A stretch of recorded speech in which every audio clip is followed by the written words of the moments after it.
Hey guys, and welcome to Talking Important with Kimmy, where we talk important things with me, Kimmy. Today we're going to be covering the Black Lives Matter / Black Voices Matter movement.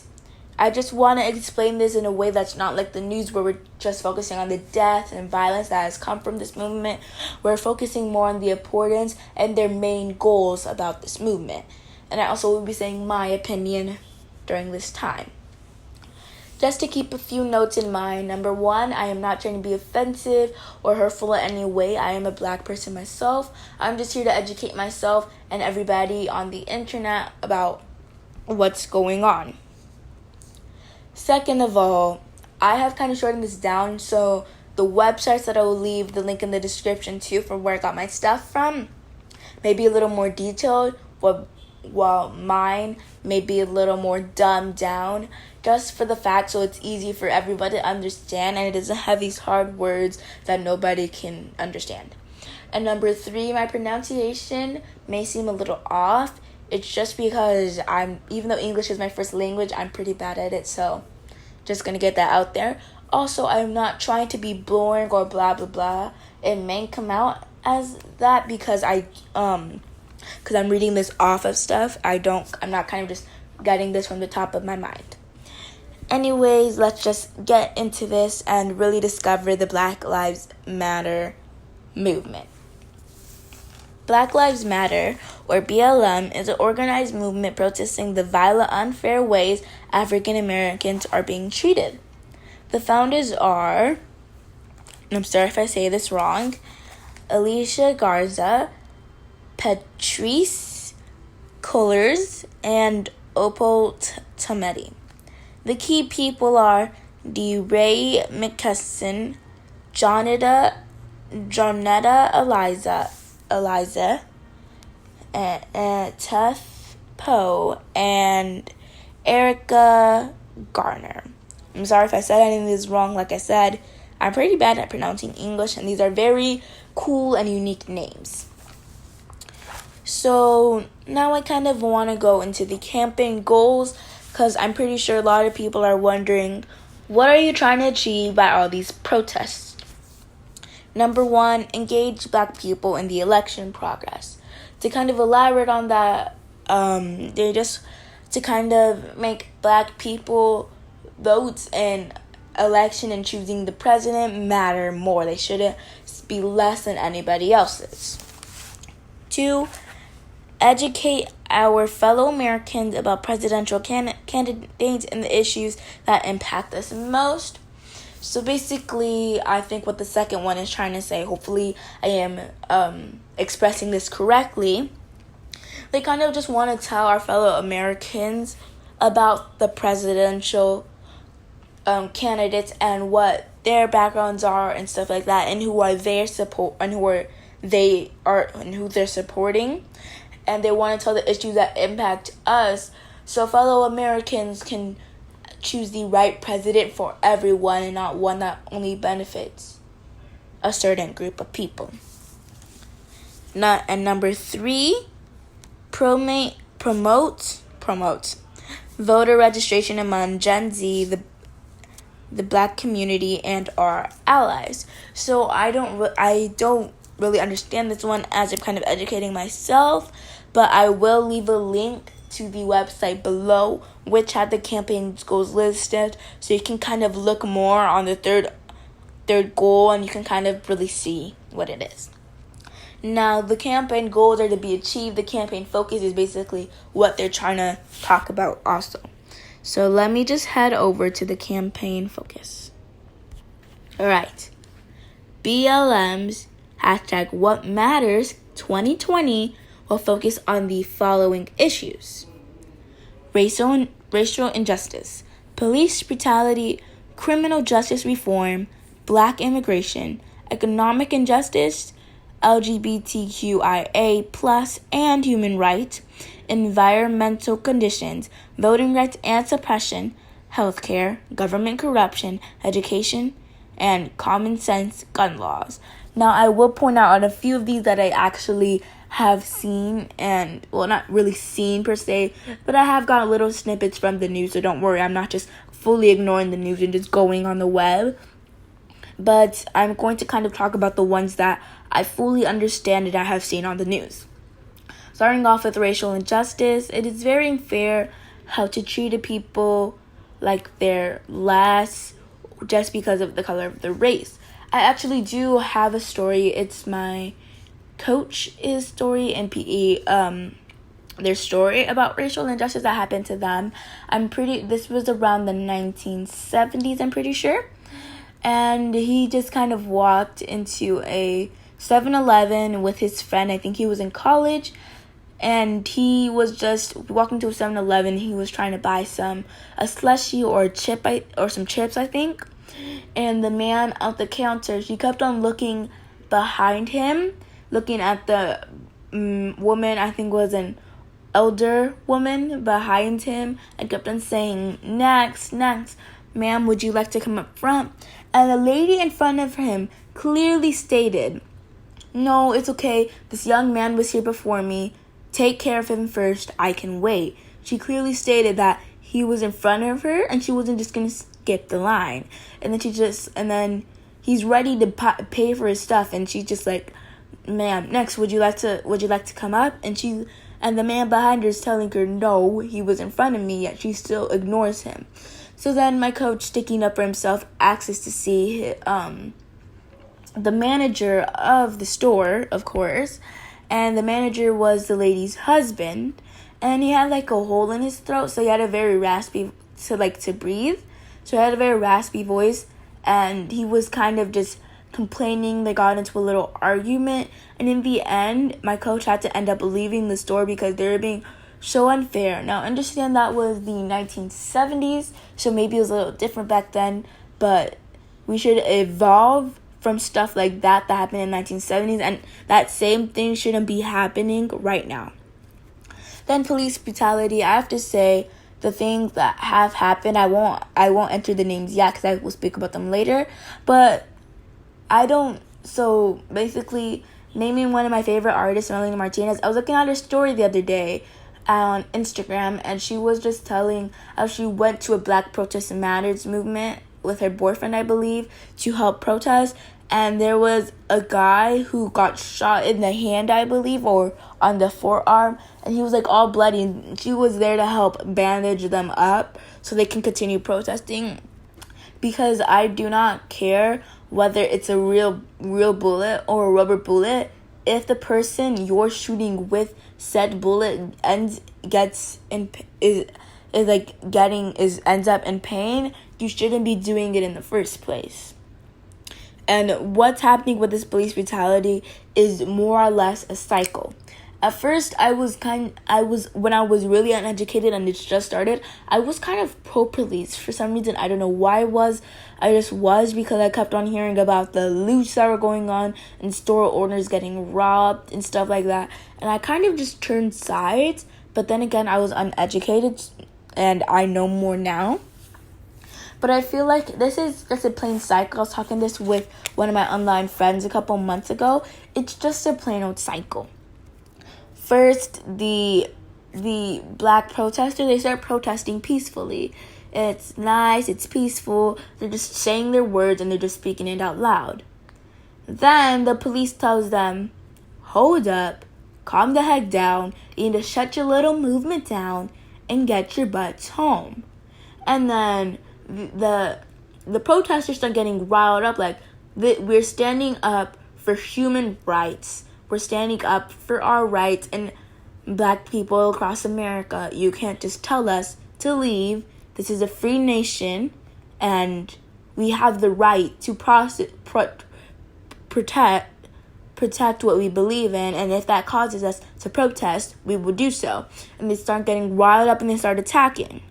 Then the police, I get it. The police are used to chasing a bad guy, like a robber, down the street, and if they make one little attack on the police, they have the permission to shoot him or whatnot. But the people get a little riled up, and you know what the police do? They start getting riled up. They take one of their batons or one of their weapons on them, and they use it on someone. Then they're just like, And the protesters are just like, what did you just do? You shouldn't have done that. So the protesters just go crazy attacking. And then the police, they try to defend themselves or protect themselves or whatnot. Notice that I'm doing air quotations on this. You can't actually see me, but I am. And they're just attacking back. And it's a vicious cycle. And then at the end of the day, they finally finish this whole argument. Everybody goes home because it's getting really late and they have families to get back to, or they're with children and they can't just leave the children. They can't just stay out here with the children. So then they end up going back home. And then the next day they're out here just like, you know what? After we slept on it, we have a cool mind. We're going to try to peacefully protest again. Then the police are just like, oh, what? You have to get out of here right now. And they're just like, excuse me, you can't do that to us. We have a free right. The police start shooting. Everyone gets riled up. And it's a full-on cycle. So what I think needs to happen is the president needs to take serious action on this. He needs to say, look, this is a free nation. And the protesters are right. The protesters are right. They do have the right. That kind of rhymes. The protesters are right. They do have the right to peacefully protest. As long as they're not hurting anybody, they can peacefully protest to what they believe in. As long as they're not kind of interrupting traffic or whatnot, they can peacefully protest about what they believe in. The police should stop. Then he should tell the police force, you cannot just attack these people. They have the right to do this. And then maybe this police brutality can stop. Maybe a compromise could be reached, and maybe we can do this and fix this and, kind of start over. The thing is, I know solutions aren't as simple as that. I mean, I'm a human too, and I'm definitely a hot-headed one, so I know what it's like to make quick decisions and not thinking about the consequences. So I get it, because I'm a really emotional person, but I'm also really hot-headed. So I make decisions without thinking about it. Then I get the consequences, and I'm just really upset. I'm just like, how was I so stupid? Why couldn't I have seen it before? I shouldn't have done that. So I get the fact of making quick actions without thinking about it.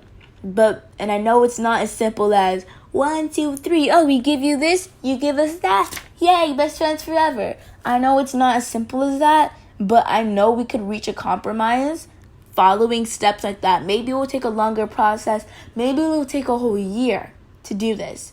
But we could reach a compromise if we actually tried instead of just forcing violence and hate from both sides. I'm not just saying one side is doing this and the other side is not.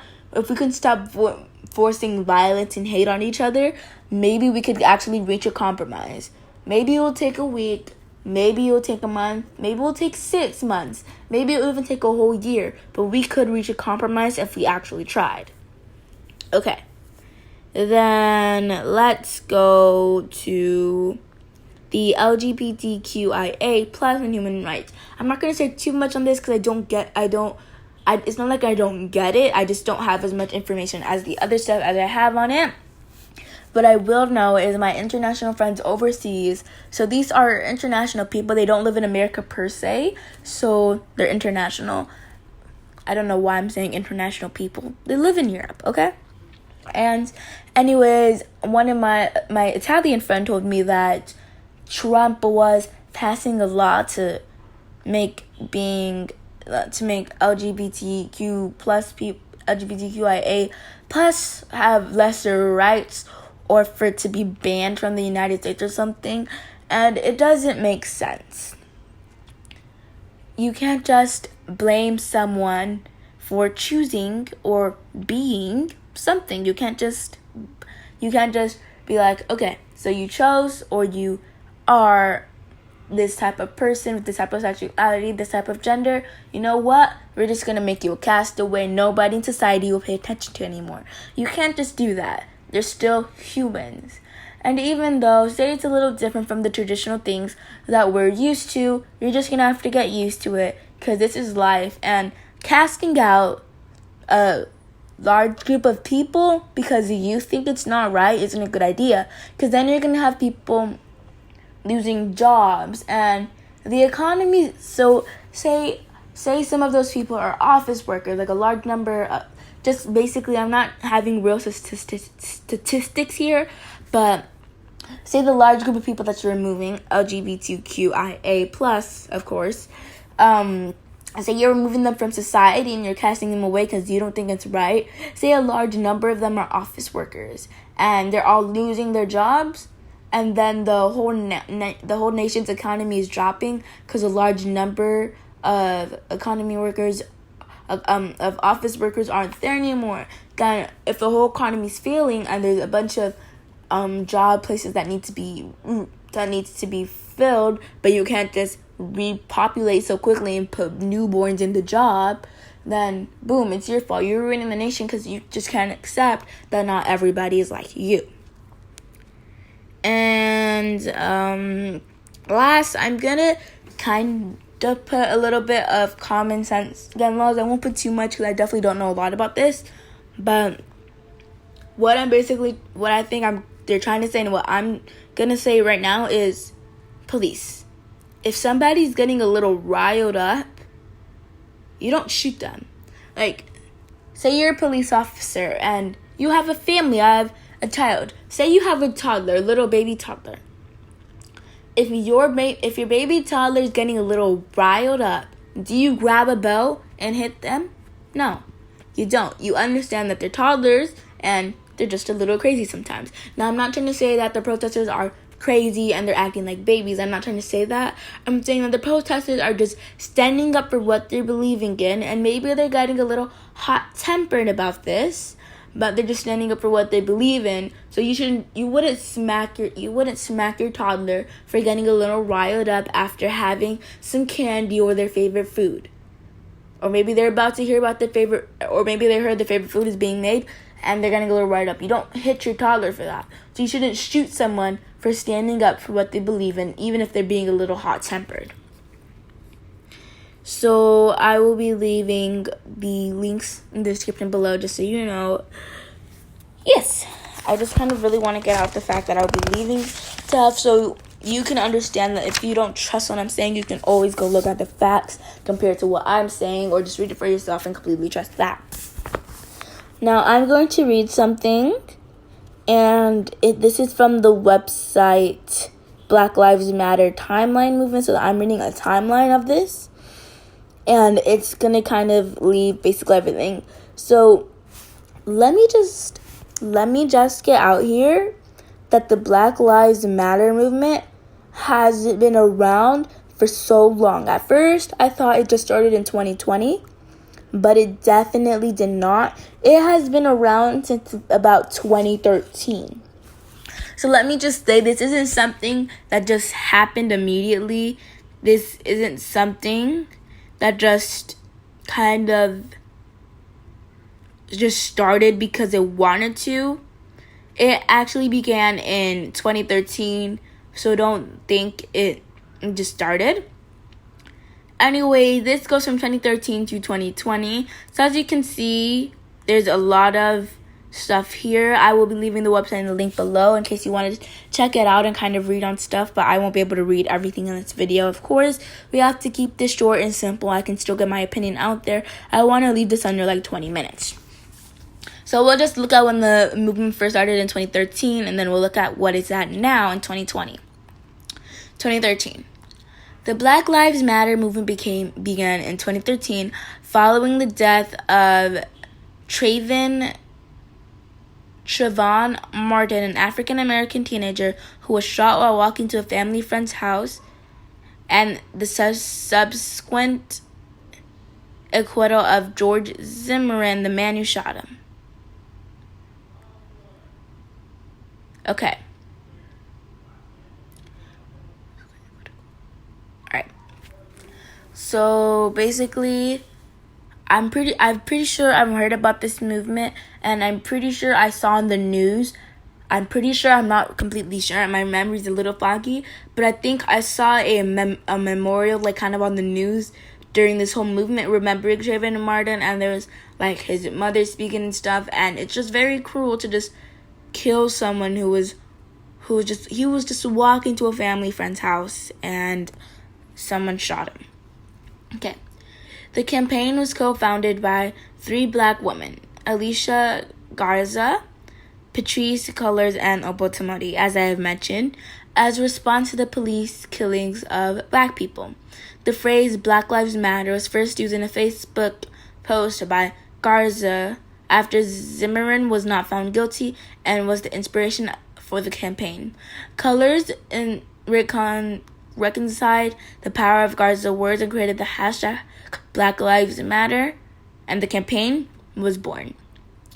So this kind of all started, and everything provoked after Trayvon Martin, this just African-American teenager, was walking to his family and friend's house. And I don't think this teen, if you will, probably didn't know that he was gonna die so young. Let alone that his death would spark a movement going on going on 6 years, going on about a quarter from a decade, going on a little more than than half of a decade from then. So what I'm trying to say, let me just kind of fix my words. This teenager, Trayvon Martin, TM, if you will, he probably didn't know that he would die so young.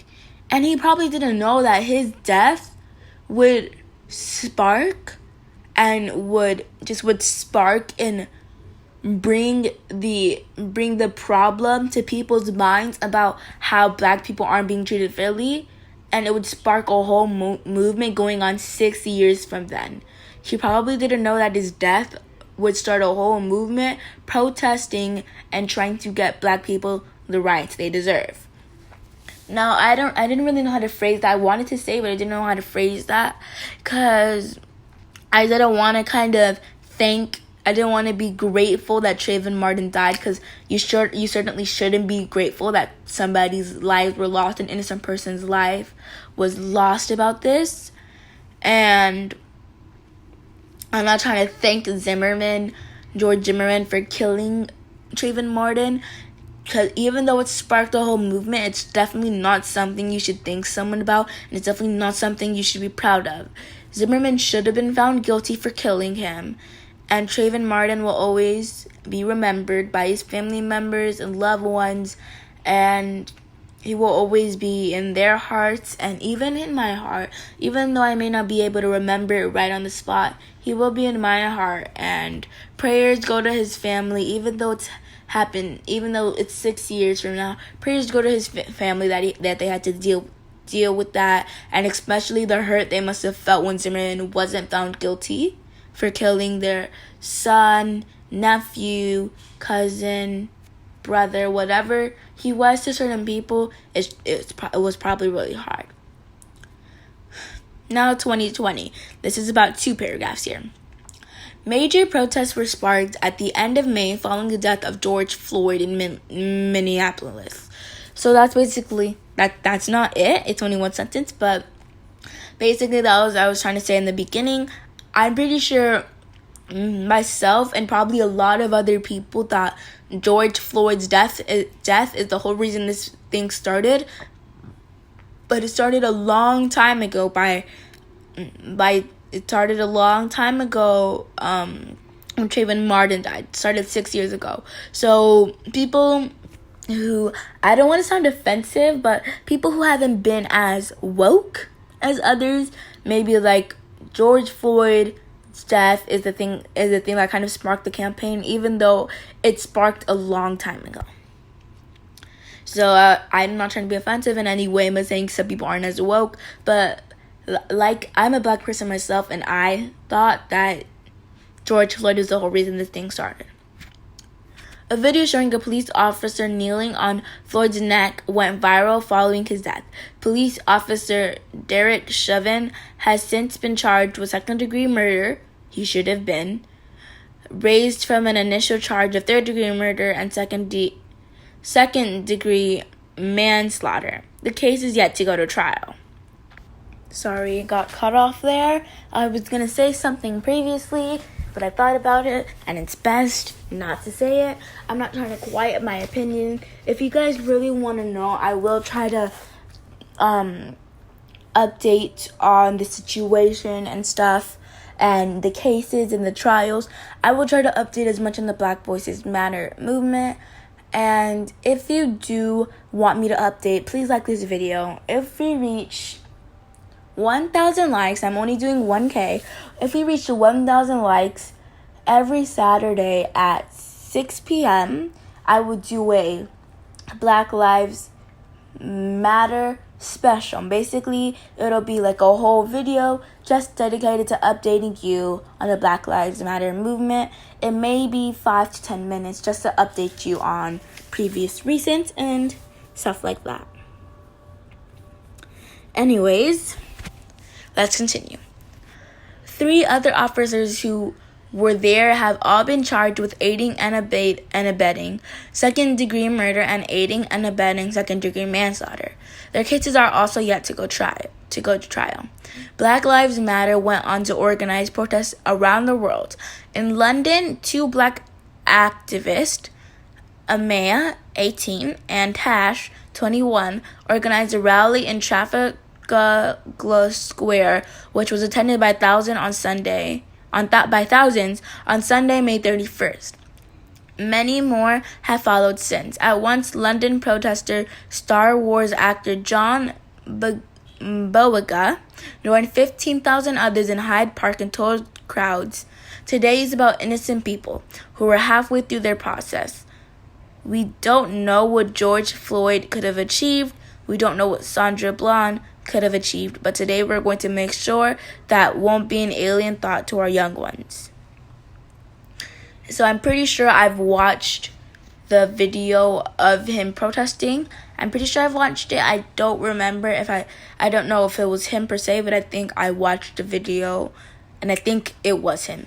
So I'm just saying this whole movement is really messed up and upsetting, and I just didn't want to list all the people that died for you guys because I don't want you guys to just be really sad about this. So this video was just kind of to report on the news, brief over everything that's going on, and I'm going to say my opinion in a little bit. But if you do want the Black Lives Matter special and it does get to 1,000 likes, I will post an update video the same day it gets to 1,000 likes about if you want me to talk about the recent deaths or not. If you don't want me to talk about it, it's totally fine. We can just work on the George Floyd case for now. But if you do want me to talk about it, just let me know and I will talk about it. But if you don't want me to talk about it, if we do the Black Lives Matter special, just let me know and I'll only focus on the George Floyd's case. Anyways, for my opinion, I just want to say that I'm really upset. I'm not trying to be biased with my opinion, but I'm really upset. And like I was saying, this is just a cycle, and the cycle could totally be stopped if people just sat down for a second, thought about how stupid what they were doing was, and they could just think about it. Sorry, I got it cut off there.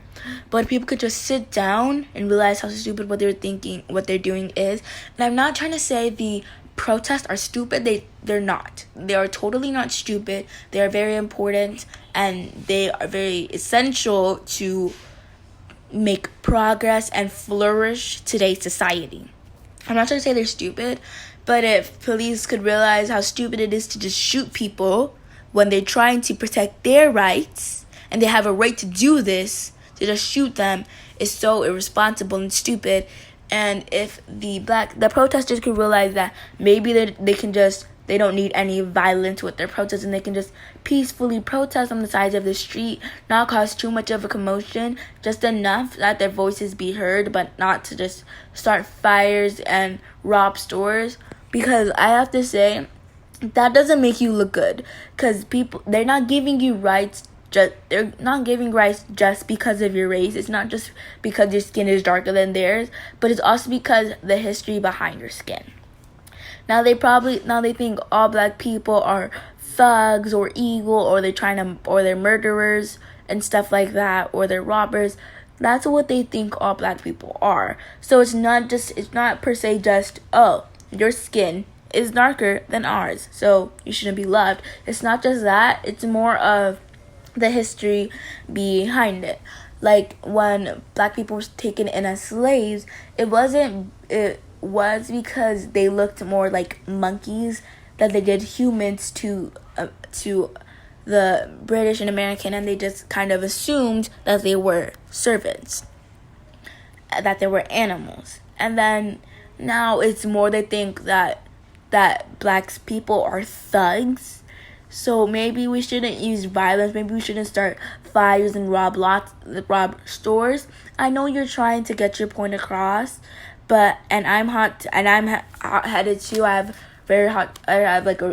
very quick-tempered. So I get the fact of just making quick actions, but maybe as protesters, whether you're black or not, you shouldn't do that, because it's making your side seem bad, and it's kind of making it seem like the police have a reason to be shooting you when they shouldn't. They don't. Anyways, my opinion is, like I said, this is a total cycle, and it could simply be stopped if we just sat down and talked. I know it's not a simple process. I know there's a lot of things that have to be done, a lot of justice that has to come to certain families, to certain people who have passed on because of this. But this could all be fixed if we just decided that we want to be nice to each other. And I just want to say one religious thing, because I'm a Christian myself. I just want to say one religious thing. I don't want to get too into religion, because I don't want to make this a whole religious thing, because not every black person is religious. Not every white person is religious. So I'm not going to get into this whole religious thing and make it a big, oh, this is all religious now. I just want to make this about the Black Voices Matters movement and how black people are treated unfairly. I'm not going to just make this whole religion thing. But I just want to say Jesus said to love everyone, no matter who they are, no matter what they're pursuing, no matter what they look like, no matter what their sexuality is. So you shouldn't discriminate people because you think that they're horrible. Maybe you should get to know them. Yes, I have to admit, there are some black people who are just cruel evil.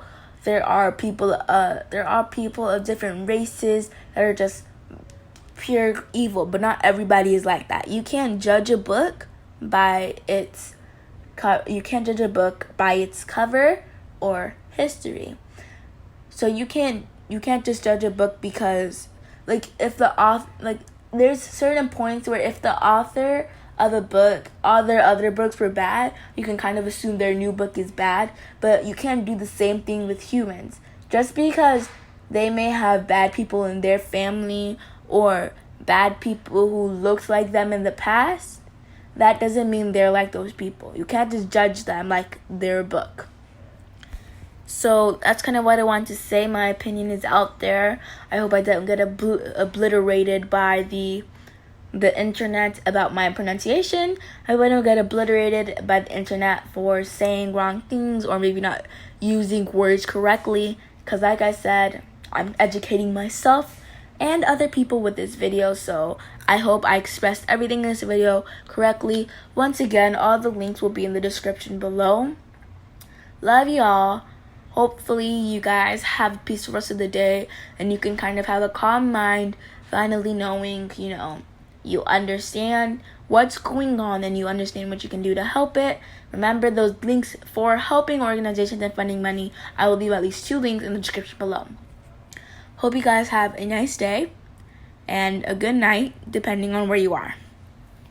Bye.